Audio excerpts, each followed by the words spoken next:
El golpe de Estado de Argentina de 1930 fue una toma del poder político ejecutado por un grupo de militares argentinos encabezado por el teniente general José Félix Uriburu. El asalto derrocó al presidente Hipólito Yrigoyen estableciendo una dictadura militar. La llamada Gran Depresión se originó en Estados Unidos, a partir de la caída de la Bolsa de Valores de Nueva York el martes 29 de octubre de 1929. Esta crisis continuó hasta 1939. Las elecciones federales de Alemania tuvieron lugar el 5 de marzo de 1933. En 1933, la persecución de los judíos por parte del nazismo se convirtió en una política activa. Los nazis acusaban a los judíos de todos los problemas de Alemania, la pobreza, el desempleo y la derrota en la Primera Guerra Mundial. La Guerra Civil Española comenzó el 17 de julio de 1936. Cuando los generales Emilio Mola y Francisco Franco iniciaron una sublevación para derrocar a la república elegida democráticamente. Anschluss es una palabra alemana que, en un contexto político, significa unión, reunión o anexión.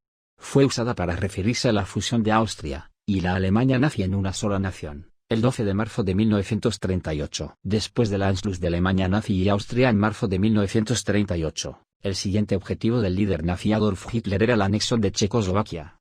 Su pretexto fueron las supuestas necesidades sufridas por las poblaciones germanas que habitaban las regiones fronterizas con Checoslovaquia en el norte y oeste, conocidas colectivamente como los Sudetes.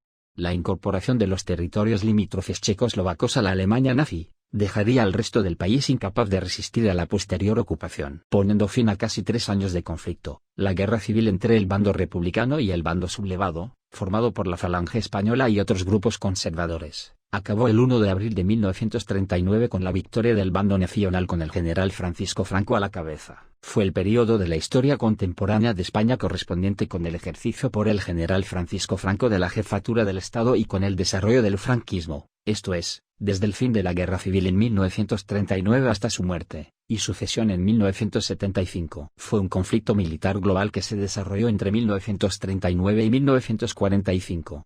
En ella se vieron implicadas la mayor parte de las naciones del mundo, incluidas todas las grandes potencias, agrupadas en 2 alianzas militares enfrentadas, los aliados de la Segunda Guerra Mundial y las potencias del Eje. Fue la mayor contienda bélica de la historia, con más de 100 millones de militares movilizados, y un estado de guerra total en que los grandes contendientes destinaron toda su capacidad económica, militar y científica al servicio del esfuerzo bélico.